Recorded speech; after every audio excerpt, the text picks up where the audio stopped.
Hai guys, selamat kembali ke Kupi-Kupi Go. Anda bersama saya Ekram untuk Kupi Misteri pada hari ini.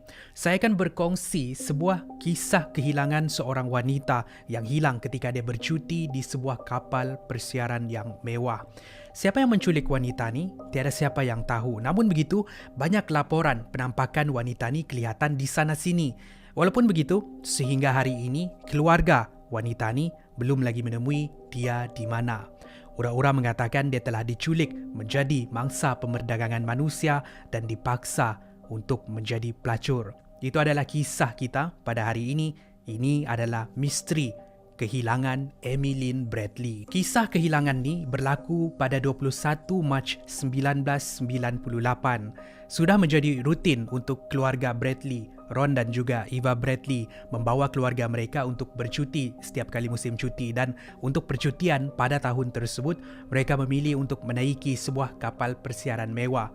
Dengan itu mereka membawa dua anak mereka, anak perempuan yang berumur 24 tahun bernama Emmeline Bradley dan juga anak lelaki mereka Brad Bradley. Mereka menaiki sebuah kapal persiaran yang dikenali sebagai Rhapsody of the Sea. Namun begitu, apa yang mereka sangka sebagai satu percutian yang indah sebenarnya adalah satu titik hitam di dalam sejarah keluarga mereka. Bila anak perempuan mereka, Emmeline Bradley, hilang tanpa jejak. Di atas kapal persiaran, mereka menghabiskan masa bersama, santai di atas dek kapal, melihat pemandangan yang indah, makan makanan yang mewah, melihat pertunjukan tarian dan nyanyian. Pendek kata, satu keluarga gembira. Ada satu malam, mereka sekeluarga pergi ke kelab malam untuk berhibur. Di sana, di bawah penjagaan Ron, dia membiarkan Amy untuk bersosial dengan tetamu yang lain. Amy berbual dan menari dengan mereka. Salah seorang yang berbual dengan Amy pada malam tu ialah penyanyi dari kumpulan muzik Blue Orchid, dikenali sebagai Alistair ataupun Yellow, yang mengadakan persembahan di sana. Mereka menari dan berbual sehingga pukul 1 pagi. Apa yang anda akan lihat ni adalah rakaman terakhir Emmeline Bradley sedang menari di dalam kelab malam di atas kapal Rhapsody of the Sea. Ron perasan pekerja bar di kelab tu memberikan perhatian kepada Amy. Bukan itu sahaja, dia juga mengambil gambar Amy secara senyap-senyap. Amy yang perasan gambar dia diambil secara senyap ni merasa tidak selesa dan beredar dari bar tersebut. Dia memberitahu Ron yang dia mahu keluar dari kelab untuk merokok. Ron hanya membiarkan sahaja. Ini adalah rakaman sehari sebelum Amy hilang. Bila habis berhibur, mereka sekeluarga pun balik ke bilik untuk berehat. Keesokan paginya, 24 Mac 1998, hari ketiga mereka berada di sana. Lebih kurang pukul 5.30 pagi, Ron Bradley terbangun dari tidur dan melihat anak perempuannya Amy masih lagi tidur di sebuah kerusi berdekatan dengan balkoni. Ron kembali tidur semula. Setengah jam selepas itu, sekitar pukul 6 pagi, dia terbangun sekali lagi, tapi kali ini dia perasan yang Amy hilang dari tempat tidur. Apa yang ada di sana cumalah kasut Amy. Mana mungkin Amy akan keluar dari bilik dia tanpa memakai kasut. Barangan-barangan Amy juga masih ada di dalam bilik.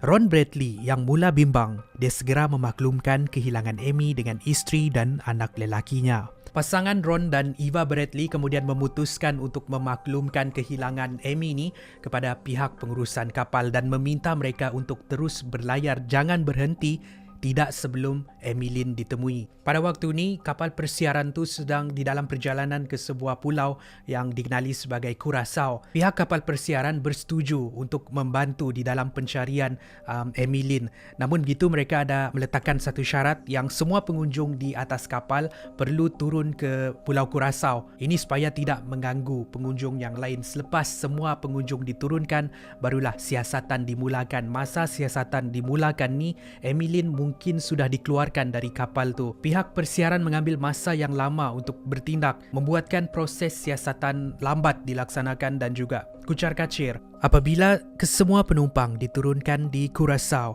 barulah pencarian dan siasatan dimulakan. Antara suspek pertama yang mereka siasat ialah pelayan di bar yang mengambil gambar Amy secara sembunyi. Dia disoal siasat dan gambar-gambar yang diambil dipadamkan. Namun begitu, tiada bukti mengaitkan pelayan bar ini dengan kehilangan Amy. Suspek kedua yang disiasat ialah salah seorang daripada kumpulan muzik The Blue Orchid yang dikenali sebagai Alistair Douglas ataupun Yellow. Yellow mengaku memang dia ada berbual dan menari dengan Amy malam sebelum tu sehingga pukul 1 pagi dan pengakuan daripada Yellow ni sama dengan kenyataan daripada Ron Bradley. Setelah mereka mengenal pasti Yellow adalah orang yang terakhir berada dengan Amy malam sebelum dia hilang, mereka menumpukan siasatan kepada Yellow sahaja. Di sini kita boleh lihat yang banyak masa terbuang, macam-macam yang boleh jadi dengan Amy sekarang. Kena-kena lagi kalau Yellow tidak bersalah, pesalah yang sebenar mempunyai masa yang cukup untuk melarikan Amy daripada kapal persiaran tersebut. Bayangkan mereka menyiasat Yellow mengambil masa selama 5 hari. Sehinggalah pada hari kelima pencarian, iaitu pada 29 Mac, siasatan diberhentikan. Pihak kapal persiaran gagal untuk mengenal pasti keberadaan Amy. Suspek dilepaskan. Keluarga Ron Bradley tidak mempunyai pilihan lain dan terpaksa pulang kembali ke Sarakau tanpa Amy. Meskipun dengan hati yang berat, keluarga Amy terpaksa untuk meninggalkan kapal persiaran tersebut dan pulang tanpa Amy.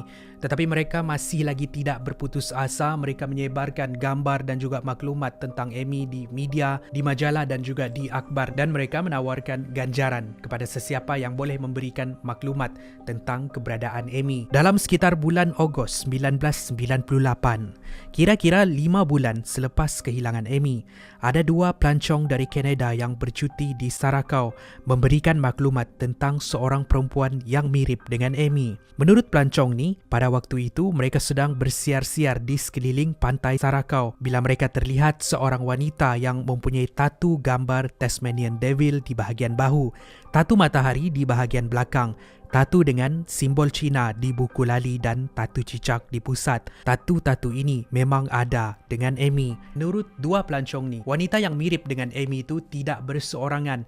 Dia ditemani oleh 2 lelaki yang berbadan sasa. Gambaran yang terperinci ini membuatkan keluarga Amy yakin yang itu adalah Emilyn, anak mereka. Namun begitu, bila mereka mencari Amy di sekitar pantai Curacao, Amy tidak lagi berada di sana. Dan sekali lagi, keluarga Amy menemui jalan buntu. Tapi menurut maklumat daripada 2 pelancong ni, mereka tahu yang Amy berkemungkinan di dalam bahaya. Sehinggalah setahun kemudian, pada tahun 1999, keluarga Amy dihubungi oleh seorang tentera laut.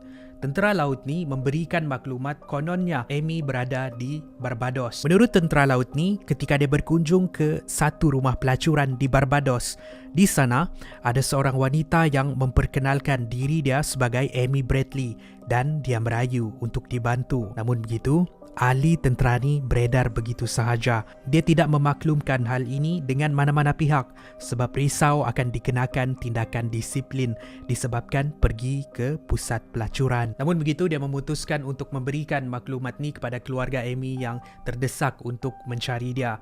Apabila pencarian dilakukan untuk mencari rumah pelacuran tu tidak lagi wujud. Kali lagi mereka terlambat untuk menjejaki Amy, membuatkan pencarian mereka sekali lagi menemui jalan buntu. 6 tahun selepas penampakan Amy di pusat pelacuran tu, keluarga Amy dihubungi oleh seorang wanita yang dikenali sebagai Judy Maurer. Menurut Judy, dia melihat Amy di sebuah kedai serbaneka di Barbados. Waktu tu dia berada di tandas. Tiba-tiba Amy masuk ke dalam tandas.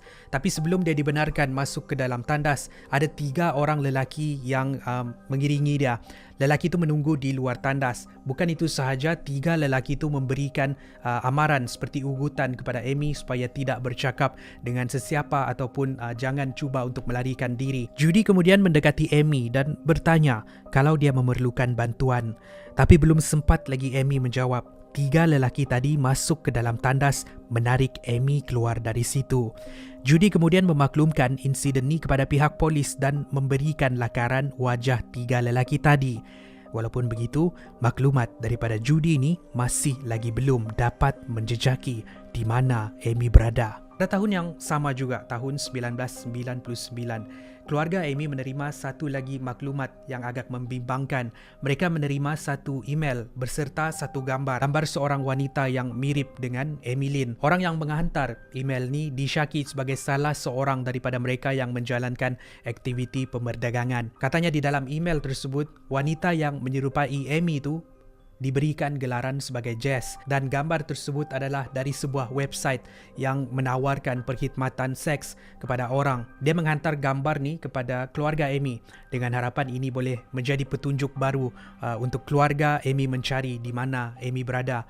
Namun begitu, mereka tidak dapat mengesan laman website tersebut dan mereka tidak dapat mengesan asal-usul gambar tu. Sehingga kini, kes kehilangan Amy Lynn Bradley masih belum terungkai. Keberadaan dia masih lagi tidak diketahui. Tapi dari petunjuk-petunjuk yang diberikan oleh saksi, mungkin juga boleh disimpulkan yang Amy Lynn berkemungkinan besar diculik. Dia dipaksa untuk melacurkan diri. Amy Lynn adalah mangsa pemberdagangan manusia. Dan sekali lagi, usaha untuk mencari Amy terhenti di sini. Sehingga hari ini kes Amy Lynn masih lagi terbuka untuk siasatan. Kes Amy Lynn ni ada dimuat naik di laman website FBI di mana di sana dinyatakan ada ganjaran 25,000 kepada mereka yang memberikan maklumat tentang keberadaan Amy Lynn. Di sana juga ada lakaran wajah Amy Lynn mengikut usia dia hari ini. Dan itulah kes tentang kehilangan Amy Lynn, sebuah kes yang belum lagi diselesaikan dan masih lagi misteri sehingga hari ini. Dia di mana? Apa yang terjadi dengan Amy Lynn? Mungkin kita tidak akan tahu ataupun mungkin akan ada maklumat yang didedahkan tentang Amy Lynn pada masa hadapan. Apa pendapat anda tentang kes kehilangan pada hari? Mungkin ada benda yang saya terlepas pandang. Mungkin anda tahu maklumat yang saya tidak sampaikan di sini. Bolehlah tinggalkan maklumat-maklumat tersebut di ruangan komen di bawah. Dan itu sahaja daripada saya perkongsian kisah misteri di Kupi Misteri pada hari ini. Kalau anda ada lagi kisah-kisah misteri yang anda ingin saya sampaikan, tinggalkan cadangan anda di ruangan komen di bawah. Akan lebih banyak lagi perkongsian kisah misteri macam ni. Jadi pastikan anda subscribe di Kupi Go, follow kami di Facebook dan ikut kami di social media yang lain. Saya jumpa anda di episod yang seterusnya. Kupi Go menarik setiap hari. T-shirt Kupi Go desain terbaru kali ini kembali dengan lengan panjang, sesuai untuk mereka yang gemar untuk memakai baju lengan panjang.